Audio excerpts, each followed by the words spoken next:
How's everybody doing? Good? All right, good. Yeah, I apologize if I get a little loopy tonight because I am definitely jet lagged like crazy. But I can't be more happy to be here. It's such an honor to be part of the Gretsch family. I can't even tell you. Just before I get started, give you a little history of me with Gretsch. Back when I was about 12, 13 years old, there was a gentleman from Mattoon, Illinois. I was living in central Illinois at the time. And he owned a pizza parlor, and he was an avid drum collector. And I still remember the day I was playing a gig, and he was one of the drummers in the band. We were playing like this big, like we're raising money, like a benefit. And he brought one of his drums. And the kid he brought was a round badge, 24, 13, 16, 18 Rosewood Gretsch kid. And being a 12, 13-year-old kid, hitting those drums for the first time, it just blew my mind. And one of the things for me that I love about Gretsch is you're never going to find a drum company that's more consistent with their products. And it's so important to put out good products. The past 2 years with Christian Bush, we've been doing a lot of one-offs, which basically means I don't get to play my kit. I'm showing up and there's just a drum set there. So I'm using a lot of what's called backline, which if anybody here familiar with backline, it's when you have to rent a drum set. So one of the beauties about being with Gretsch is that they've been in the business for so long. There are Gretsch drums all over this great nation. And I can honestly tell you that I can put any brand of drum set on the stage and a Gretsch Renown will smoke every single one of them. And a Gretsch Renown is not even their high end. So it's an honor to be here with Fred and Paul and with you guys. Give you a little kind of a content on my clinics, how they go. I really don't know what I'm going to do. I really try to approach every clinic differently because I don't know who's here. I don't know what you guys know. So I'm just going to start off just by playing. I think it's really important to be able to sit down and allow yourself time to sit on such a beautiful instrument as this, which this is one of the 3-ply broadcasters, which I'm sorry, man, is this not one of the sickest drum sets you've ever seen? I mean, chrome inlays, what? So I mean, it's crazy. But it's important, like when you get a chance to sit down on a beautiful instrument like this, just not worry about playing songs, not worry about playing a certain part, but just kind of, as Jack DeJohnette would say, just kind of let the cosmos of drumming just kind of take you somewhere. So I appreciate you guys all coming. You guys are on the GoPro, so say hi to everybody. So might be releasing this someday. But yeah, I'm just going to play for a little bit, and then we'll go through the different products that I have here. I've got some cool products that you guys probably haven't seen yet that are really interesting. And then we'll do some questions, show you guys some different exercises I would do. We're just going to have a good time. Sound good? Yeah. All right. Let's listen.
It's amazing how, like, no matter where you're at, like, just allowing yourself just to sit down on a kit, close your eyes, not think about a part, not think about a click track, just kind of go, you know? It's a really important thing for us to practice with our drums. When I teach students, young and old, what I just performed to you is what I call the Bobby Brady drill. It's basically, there's an episode of the Brady Bunch, you've seen it, you've seen it. Bobby Brady saves up all his allowance money, buys himself a drum set, goes in the other room, and just starts tearing the drums apart. Never learns how to play, just starts tearing them apart. And what it does a different thing for you if you put that as part of your practice. It's a flushing, okay? How many people go into a room and feel like, dude, I am practicing the same thing over and over and over and over and over. I can't get past this, okay? A lot of that is not what you're practicing. It's just allowing yourself to go further, okay? That what I just did allows me to go further. It's just shutting your eyes, letting the drums carry you wherever you go. There's no mistakes. You're not messing up. There's no rushing. There's no pulling. It's just truly being yourself on a drum set and experimenting. And the more you do that, it connects. What I feel drums are is a communication thing. I mean, from the beginning of time, drums were used to communicate. Whether it was to scare away enemies, whether it was in the old war days, in the sling drum days, to announce, hey, we need the infantry to go 3 miles to the west. For anybody who doesn't know, that's what drums were for in the Army. They weren't just to keep you in line. When somebody would call out a command because there weren't walkie-talkies, the drummers would play a rudiment, and that rudiment would tell the rest of the Army what to do. So drums from the beginning of time has been a form of communication. So by allowing yourself to do what I just did, it opens up those channels of communication. It opens up, it's like rebooting a hard drive. It just allows you to flush everything out and start anew. I just want to show you, talk about the gear real quick so we can get it out of the way and so we can get into, like, you know, not that that's not important, but get into some really, some more important stuff. So, again, I play nothing but Gretsch drums. I am currently on tour with a Renown series. I love the Renown series. I think for the money, it's one of the best drum sets you can possibly own on the face of the earth. But I am really wanting more than those toms sound crazy, right? Am I wrong, or do those toms sound crazy? All of the drum heads are something I'm really proud of. The drum heads on the toms and the snares, they are by Aquarian drum heads, which I'm really excited to hear that Portland's is now carrying Aquarian. If you're not familiar with Aquarian, they've been around for a long time. One of the founders is Roy Burns, who was on the second cover of Modern Drummer. Anybody know who's on the first? Exactly. So Roy Burns knows a little bit about drums. And Roy and I talked together a lot about some drum heads. So what these heads are, they are a version of their modern vintage, which is an old school vintage coating of course, that they are the only ones that make.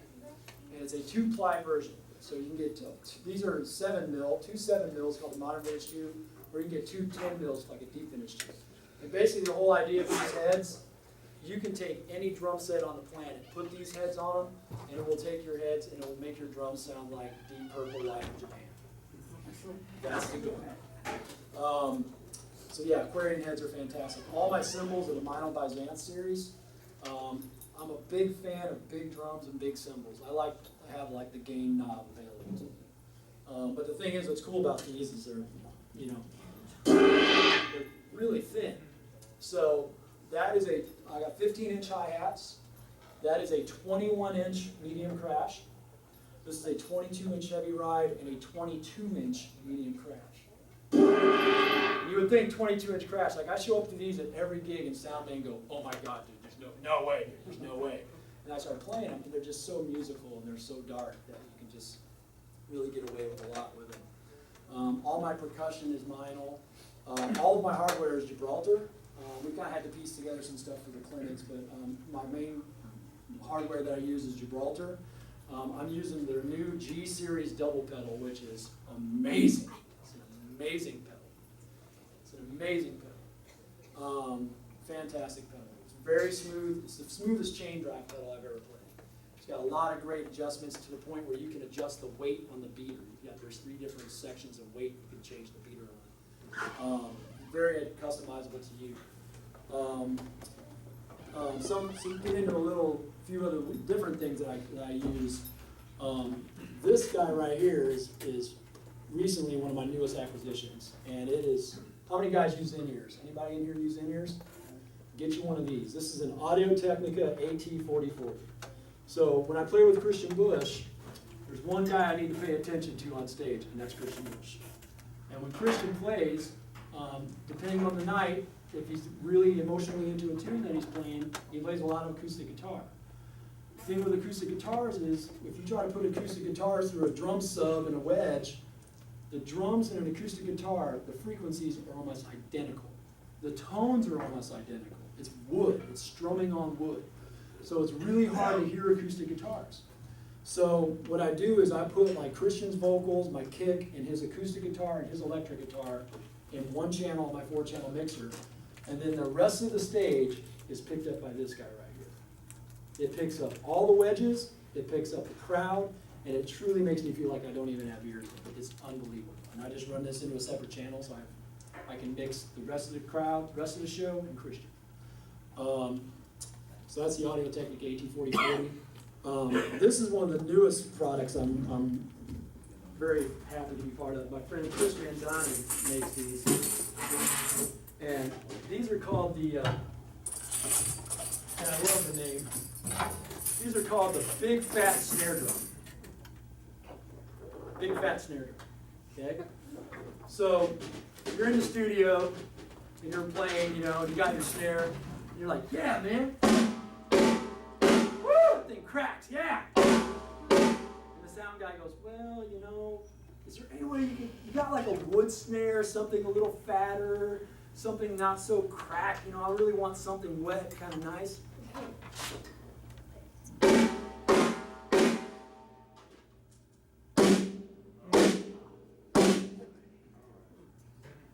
These sell for $20. That replaces 3 snare drums right there. Doesn't move. It's made of mylar, so it feels just like a regular drum head. They come in the plain. You can get them with a donut, so it's a little bit less muffled. They come with jingles, so if you want like that, what was the band, the Outfield.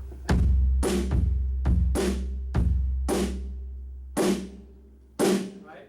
It's that Outfield snare drum we've always tried to get since we were 80s kids. You know, but they're fantastic. Big Fat Snare Drum. Let's see, what else? Oh, the booty shakers. So these are called little booty shakers. And what they do is, does anybody here use a snare drum stand for their toms?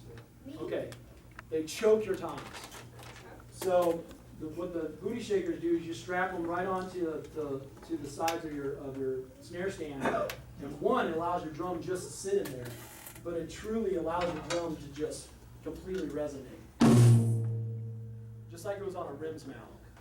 Okay, so it allows you to have the snare drum set up. You can use them on snare drums too. It allows the snare drum to open up some more. I think the last thing I got, which I love, this is a brand new product too. These are called gig gloves. All right. So everybody here, right? We all set up our drums. I actually tech for myself with Christian Bush. So nobody's setting up my drums. Nobody's moving my stuff. Nobody's packing up my stuff. I'm doing it. And so I ran into these guys at NAMM, and these are gig gloves. So what's cool about these is one, they got a really nice rubber protection on them. They fit really good, of course. But let's say, for example, you know, you're grabbing hardware and stuff, and like, oh, dude, I gotta like change this tension rod. You can use bare fingertips, and the most important thing is, all the fingertips are made of a special material. It works on a cell phone, just like a finger. So if you need to like scroll and find out like what the song numbers are and stuff like that while you're setting up with your gloves, you can use it. And I'm telling you guys, I don't care what the gig is, how small, just throw some gloves on when you set up. It keeps your drum sets, your gear looking nicer, it keeps your cymbals looking nicer. And who has done the whole grab a stand out of your case and it pinches your finger. And then you're thinking about that finger the entire night, right? So I never get injuries from playing. I never get injuries from playing. It's always from setting up. So just wear some gloves. These are called gig gloves. All right. So, any questions technique-wise and stuff like that? Yeah, Eric, any questions? One thing is, how do you mic your drums live and you have plexi up in front of you? And the No, you know, we just, a lot of times, man, it's just kick, you know, I'll do like a, just mic on the toms, on each tom. We'll use sound crew, you know, I kind of leave it up to them. Because they've got the mics on. Yeah, show up and they mic it, they just mic everything, maybe top and bottom of the snare. And some overheads or whatever. Yeah, pretty simple. Other We don't do questions? the plexiglass. Christian's not into the Oh, cool. plexiglass, it's just like, Yeah, you know, it it's just. warps it. Yeah, it just makes you feel disconnected on stage. Another question, oh, I'm sorry. Yeah, go ahead, go ahead.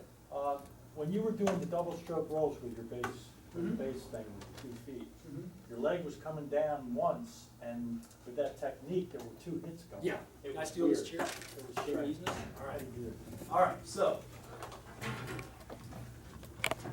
I learned this technique from when I was working a corporate job when I was about 22 years old. Okay, I always wanted to play double kick. I always thought it was cool, but I was like, I'm not a metal guy, right?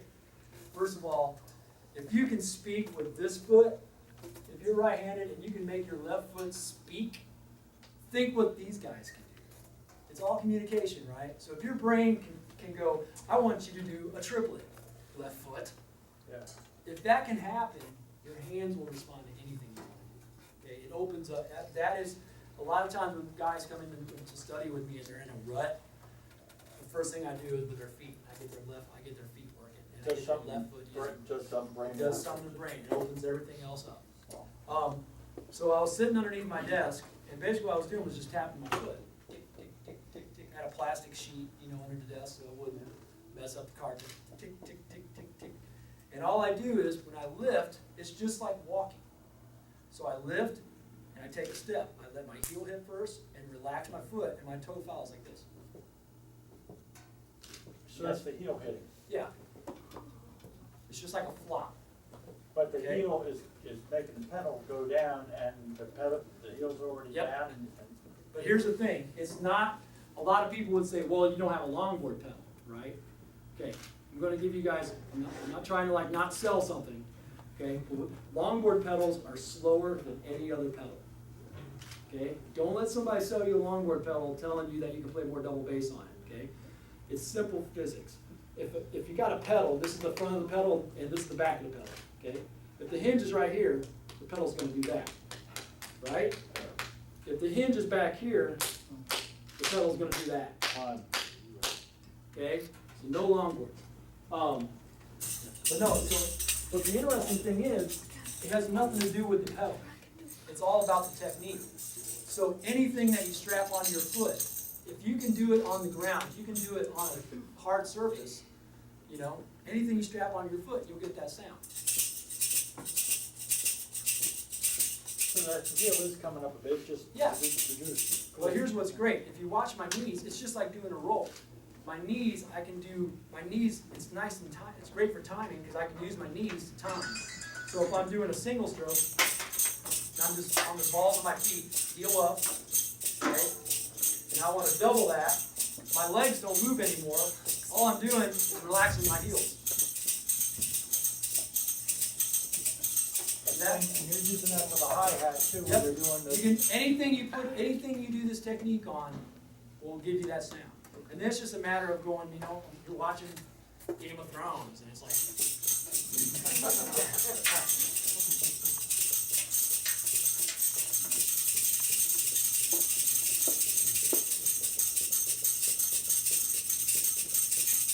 But then you gotta add like.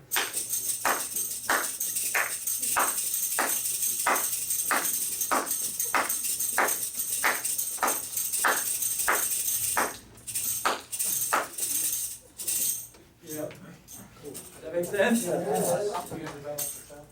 Yeah, yeah. It just kind of naturally happened, kind of on an accident. But the thing I love about it is that I can, because it's a relaxed motion, it doesn't look like I'm working hard, you know. But what it also opens up is because it's a relaxed motion, the speed comes easy because you can use control.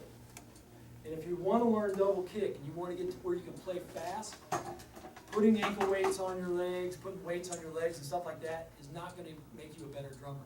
If you can learn how to play, if you can learn how to play that like this, the control that you're going to have is going to allow you to play as fast as you want. I can give a 12-year-old kid the keys to that rental car I'm in right now and say, here you go, man, turn it on, drive it fast. And I guarantee you he'll figure out how to drive it fast. But the control allows you to play fast. It allows you to add swing, and it allows you to add circular motion, allows you to add a lot of dynamics to it. And I've played with every style of band, from metal to hip hop to jazz to country to rock, you name it. I've never got a gig for playing fast. It's always been for playing with dynamics, making the songs. All right. I want to show you guys one exercise in particular that I work on a lot. And I think I left it over. This is called the pendulum exercise. Okay? So I use this for my warm-up. And like if I'm at the club or I'm at a gig and there's some music going, I'll just do this simple one. And basically the idea is it's not about the strokes so much, it's about allowing myself to feel fluid. Okay? And whether you do Tai Chi, whether you do any kind of martial arts, this looseness, right?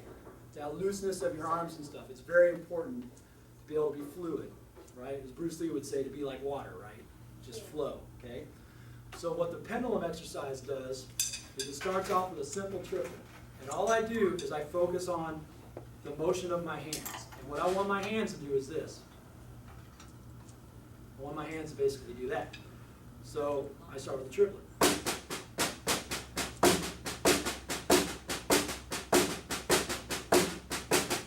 Imagine it's just, there's a weighted pendulum going like this. You see it? My hand to hand. Very loose grip. No thumb on the sticks. One thing I can show you real quick. Thumb on the sticks, thumb off the sticks. Okay? Thumb off the sticks, nice and loose. Left to right. Yes, sir. Okay? Now, what I want to do now is keep the pendulum going, stay loose, and focus on pressure to change what I'm playing. Try to take it from that to just little bitty pressure points in my fingers. Okay? So what I'll do is I'll start with the triplet, and I'll go into a 5-stroke roll. 1, 2, 3, 4, 5, 1, 2, 3, 4, 5, like this. And if you watch, the motion of my arms and my hands don't change. All I'm going to do is change the tension of my hands.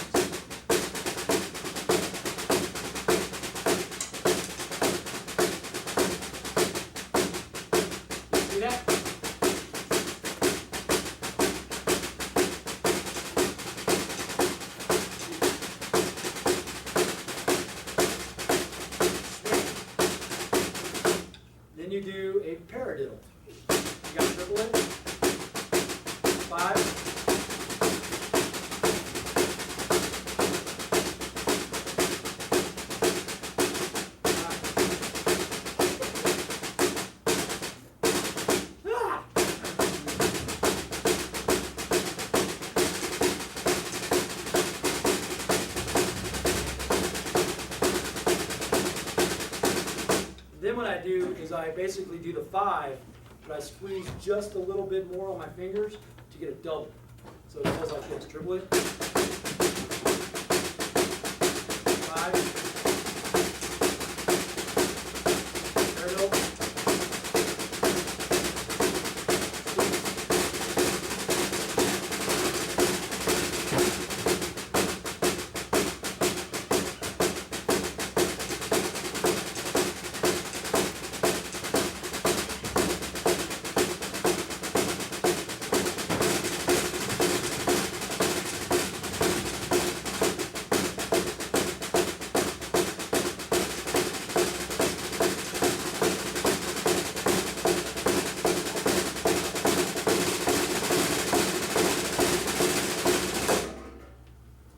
The only time you're ever doing any doubles is when you do the paradiddle and the 5-stroke with the double. Yep.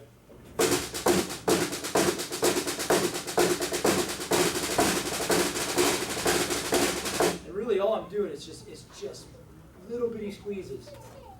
You know?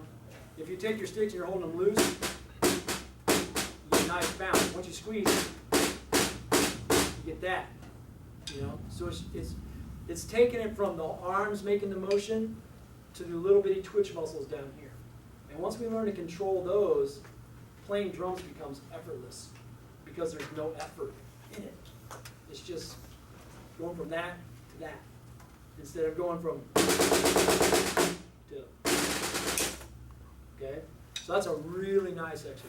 It's a dependent exercise. Any other questions? Any more questions? You ever play traditional style? What's that? You ever play traditional style? You know, I goof around with it a little bit, but the reason why I don't, and it's do you know why traditional style exists? So traditional style exists is because back in the day of when they had sling drums, snare drums in band, or in the army, okay? If you were to walk around like this all day while you're playing, 1, your shoulder would fall off, or 2, your arm would get shot off, right? So they developed the traditional grip. So like, if this was sitting like this, you know, and I was walking around like this all day, it's not very comfortable. That's the whole reason for traditional grip. That's why when you see guys play traditional grip, they have their snare drums angled like that. But for me, I want my drumming to be effortless. I've played gigs that are 5 hours long with no breaks. And I don't want to be tired.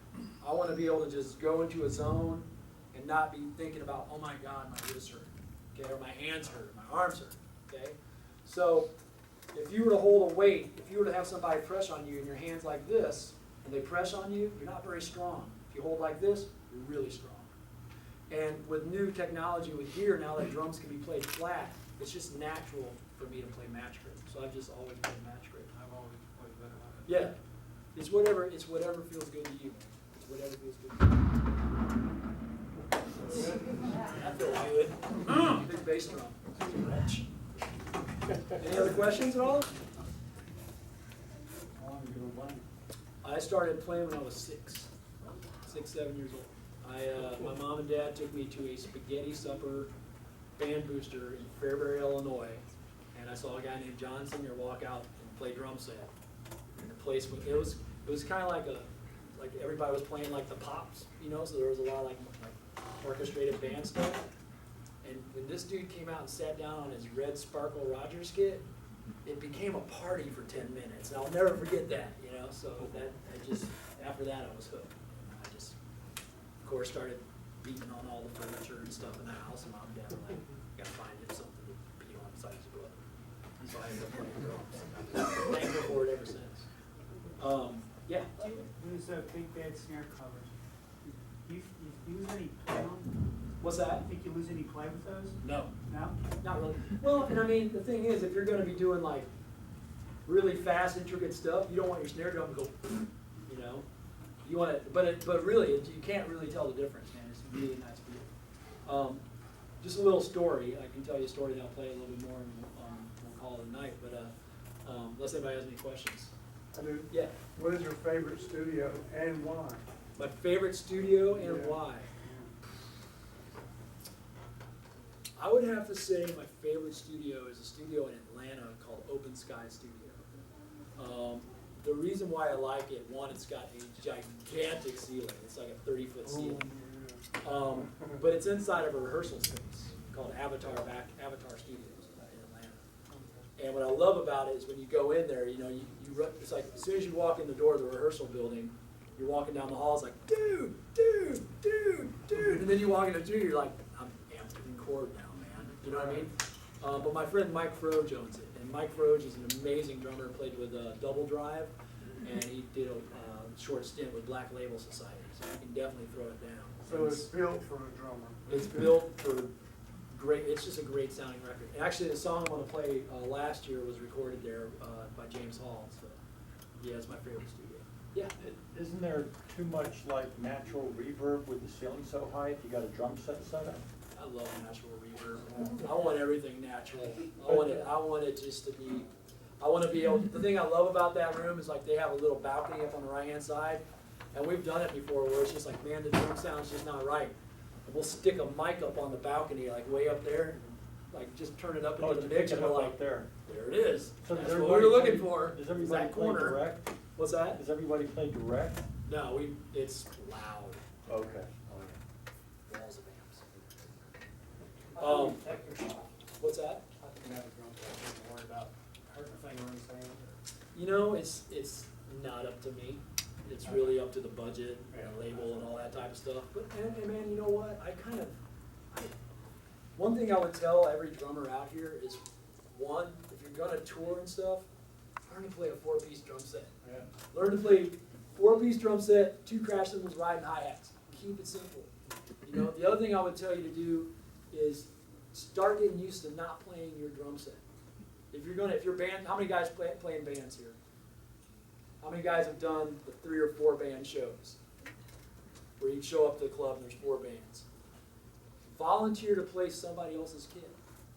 The more comfortable you get in that situation, the easier it's going to be is when you show up. Like I toured China with the On Fires, and I'll never forget this. We played this club called the Freedom House, and we walk in, and the drum set. First of all, the sound guy goes, here you go, set up drums, and he hands me nails and a hammer and a pair of pliers, because there's no carpet in China, so it's just sitting on the ground.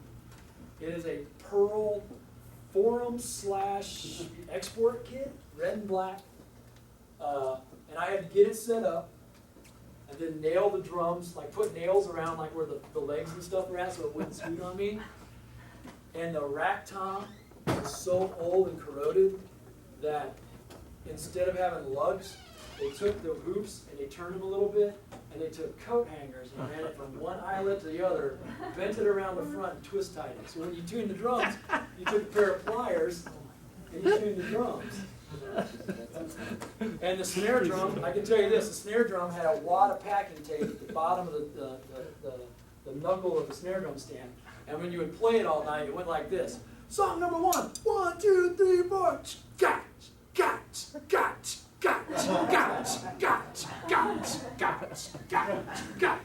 Song number 2. Stack. You know, but the thing was, it was packed full of 150 Chinese kids going nuts. And they had no idea what this kid was such a piece of junk, you know. But if you can get beyond that, you know, and not worry about taking out the 6, 7-piece drum set if you don't have to. You know, one of the best drummers in Atlanta is named Sean O'Rourke. First time I saw him play, he took a blues club, went into a solo, and took the entire club out in the booths to where they were standing around the drum riser like this, watching him play. And he was playing a 20-inch kick drum, a snare drum, an 18-inch crash cymbal, and a hi-hat. Killing it. And it's like, you know, it's about providing feel, and it's about providing rhythm, and it's about feel. And you can do that with a kick drum and a snare drum and a hi-hat. So practice that. Practice playing your songs with a kick drum, snare drum, and a hi-hat, you know? One of the best compliments I ever got on my drumming is I had a gig like that. It was a place in Atlanta up in Midtown called Front Page News. And basically, like, the bass player's headstock is right here, and the guitar player's headstock is right here. And I'm sitting like this. So I literally had to play kick, snare, hi-hat, and crash cymbal right here. And I brought like a tambourine and a cowbell just to add some flair. And they would pipe the music through the PA, and they'd pipe it downstairs. So this guy during a break comes upstairs, he goes, we just played like Rosanna and some Dave Matthews and stuff. And he comes upstairs and goes, man, you guys sound awesome. Where are your toms? I'm like, how many toms? Nah, man, I know I heard toms. You guys had toms. But the thing was, the band was so tight and we played with such good feel, we tricked him. He didn't know there was no toms. He started hearing it in his head because the feel was right. I've had gigs show up where I remember playing a St. Patty's Day in Washington, D.C. at a place called Bordeaux, and I showed up, and the kid had no cymbals. So I took my hi-hat tambourine, which I brought, and I took my other tambourine. I hooked the hi-hat tambourine to the hi-hat rod so it would go up and down, and I took the other tambourine and mounted it to the hi-hat so the two things would go like that. And I had floor tom, snare drum, and a bass drum, and two hi-hats. And I would use the rim, and I would use the hi-hats for the choruses, and it was hilarious. Like guys would come up between sets and be like, dude, it's amazing you don't use cymbals, man. I've never seen a guy not use cymbals. It sounds awesome. I'm like, yeah, man, these cymbals are so That stuff happens, man. And listen, when a lot of people ask me, well, how do you get these gigs? And I'm telling you, if you can be the guy that can show up to that situation and laugh at it, smile through it, and play through it, you're going to be the guy that they call. If you show up to be the guy and go, can't play. I'm not going to play on that. I'm not doing it. They're not going to call you. Because it just gets easier from that, man. Trust me. So, how many saw the Conan performance? Anybody see the Conan performance? Nobody saw the Conan TV performance? Doug, you saw it? Okay, well, if you go on to Conan's website, we performed on Conan recently. So when you watch it, I'm going to fill you in on a little bit. I was sweating bullets on this show. Okay, so this is my click track right here. It's just basically and afterwards, guys, if you want to come up and look at my in-ear rig and all this stuff, you're welcome to it. And tap on the drums, whatever you want to do. So it's just basically Kindle Fire. I use a program called Tempo. So we're playing one song, Christmas Single Trailer Hitch, and on the Conan O'Brien show. We sound check at 8 in the morning, everything's great. We don't play till 6. So we get done sound checking, everything's great. I've got everything plugged in, clicks all set up, ready to go. Everybody's mix is perfect. Christian's got the click in his ears, I've got the click in my ears. Keyboard player, music director's got the click in his ears, everything's perfect. So they say, thanks guys, go hang out until 6 o'clock. And we take off, we go check out, we get some lunch at studios and stuff like that. We're hanging out, kind of geeking out, we go find the friend set, and stuff like that, having a good time. We come back, and okay guys, so listen, in 5 minutes I'm going to come get you. At that point in time, you have 8 minutes to go out, check your stuff, make sure everything is cool. Great. I go out to check my stuff. I look down at my click track, and it's dead. There's no battery. Because when they moved the set back, they unplugged all my stuff, and no one told me. So at this point, I don't have the click track for our show on Conan. So our sound engineer comes once and goes, what's wrong? I'm sitting there going, click back track is dead. He goes, is it plugged in yet? I don't know. I got it plugged in. And it was so dead to where when you plug your thing in and the battery thing just comes up with like an X through it, it's going, dude, I'm trying. It's just not going to happen, okay? And then all of a sudden it went 1%. And then I hear, okay guys, we roll in 5, 2%. 4, 3, 3%. 2, one more, give me one more. 4%. Yes, click. And we made it through a 3-minute song. Woo! So when you watch that show, I'm sitting up there looking all happy.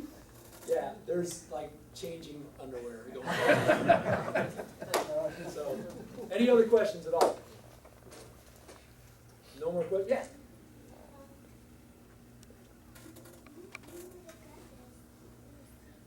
What's that? Yeah. Yep. They do. They have Vickford 1A wood. All right. So I want to thank you guys again for coming out. It's such an honor for me to be here. So what I'm going to do now is I'm going to play along to a song that I just got done recording by James Hall. And James is an amazing artist and truly a mentor of mine. He was in a group called Flavor Club back in the 90s and the early 2000s. And they were on Geffen Records and stuff. He's been there and done that. And I have the pleasure of recording with him. Let me raise this up real quick. This song, what I love about it is at the time, James and I were really getting into some Fela Kuti. And anybody familiar with Fela Kuti? Yeah. Fela Kuti, listen to Fela Kuti. Like when I was doing the solo thing earlier, Fela is really great to get into because when they start that groove is going to sit there for 20 minutes. And there's going to be all kinds of partying going on around that groove. And it's fantastic, Afro-Cuban jazz, Afro-jazz, and it's just, man, it's the bomb. So we were listening to a lot of Fela Kuti at the time. And James came up with this song called Ain't No Scary. And I'm going to play it for you right now. See if this works. I don't know where our sound guy went, but I think this one. I have no idea how this is going to sound, guys. I'm sorry. I turned down your iPod earlier, the volume, Kent. Okay. If, You're so old, Butch. You yeah. should have Come on, man. Old school.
Got a little crazy there.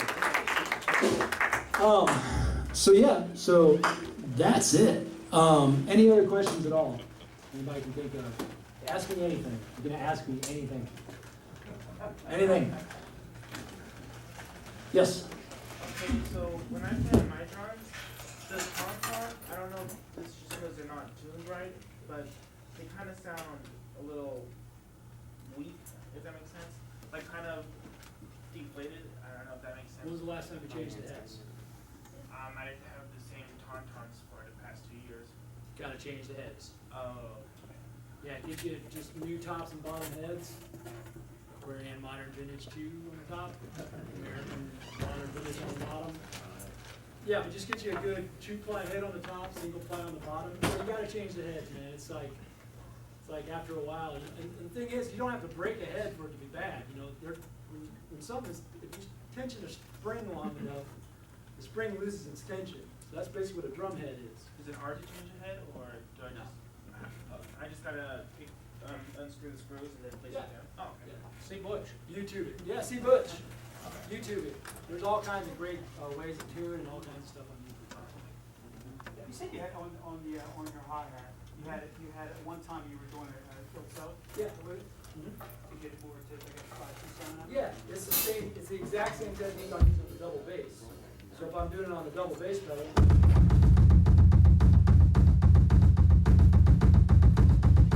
this will work on any pedal, man. It doesn't have to be a high-end pedal. Whatever pedal you put down, if you practice this technique, it will work on any pedal. $100, $300.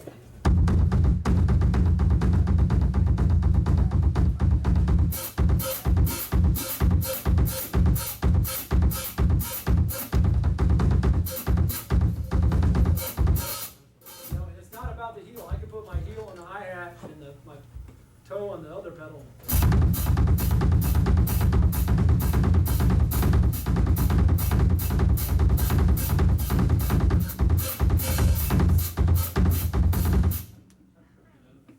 Yeah, it's all about technique, man. It's all about technique. And technique is not the movement of a thing, it's the movement of a body. So if you practice it and you can get it to where you can do it on the ground, tick, tick, tick, tick, tick, tick, tick, tick. Man, drive your wives nuts. When you're watching a movie and it's like, you know, it's a chick flick. Yeah, it's great, honey. Fantastic. You know, practice. And it's actually really good to practice when you're watching TV because a lot of times with techniques, you know, I'll have students say, yeah, man, I was playing my gig and I was trying to figure out where to fit that technique in. It's like if you're thinking about it, not really a technique. So a good way to practice it, if you're watching something that's distracting your mind on something else and you practice the technique, it sets that technique kind of back in the subconscious. You know, because we want that technique to happen like, you know, a blink.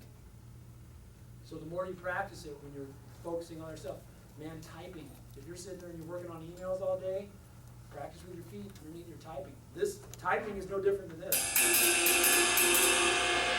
Exact same thing. The same things that makes you type an A are the same things that make you hit a hi-hat. It's the exact same signals.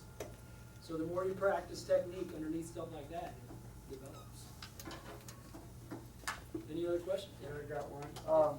During the past year, you've been on tour, you've played in the clubs. Who, as a drummer, as you've seen another drummer, who's on fire right now in the club circuit? I mean, somebody you're sitting there going, oh man, check this dude out. Dude, there's a guy from New York named Mark Giuliani that plays stuff I do not understand how he does it. He just, I don't know, man. The guy, he thinks in times that don't make any sense to me, but when I listen to it, it just grooves like crazy, you know? Hard time signatures and stuff like that. Man, just, you know, dude, he just, I don't even think about time signatures and stuff when I see other guys play. He just emanates him through a drum set. And, you know, he's amazing. There's just so many guys, man. There's so many great drummers. Man, if you ever go to a NAMM show, there's a 12-year-old drummer walking around a NAMM show every year that smokes everybody else there. Every year, you know? Every year there's some 12-year-old kid and you're going, what? Just, who, what? You know, but that's the thing, you know, and a lot of that, the reason that happens is because he hasn't been taught anything yet. Does that make sense? Yeah. It's He's got pure. YouTube though. It's pure, Yeah. you know? It's so pure that it's kind of like, if you teach that guy rudiments, it's gonna mess him up because it's gonna change that flow, Right. you know? I understand that. Like Buddy Rich, man. Buddy Rich couldn't read music. A lot of people don't know that. Dennis Chambers can't read music. Well, that's where your unique personality comes out in your playing, so. Yeah, you know, exactly. it don't get masked. Yeah, there's so many guys, man. But yeah, definitely check out Mark Giuliano, you know. And man, Mike Johnson, you know, the teacher, Mike Johnson, that guy is one of the most inspirational guys I've ever been around, man. He is unbelievable. Great teacher. Any other questions? Yeah. If you come off a long tour and you have session work, you know, how do you, sometimes you end up hitting a little harder, run into that, you know, or lay off the cymbals a little. Or... Yeah, you know, session work is interesting. Yeah. I tried, it depends on the music. A lot of times I try not to listen to it too much until the day of, Right. because I want to go in there fresh. I don't want to listen to something while I'm on the road and I'm exhausted, because then Right. I'll start thinking of bad parts. Right. You know, I'll just start playing it just to finish it.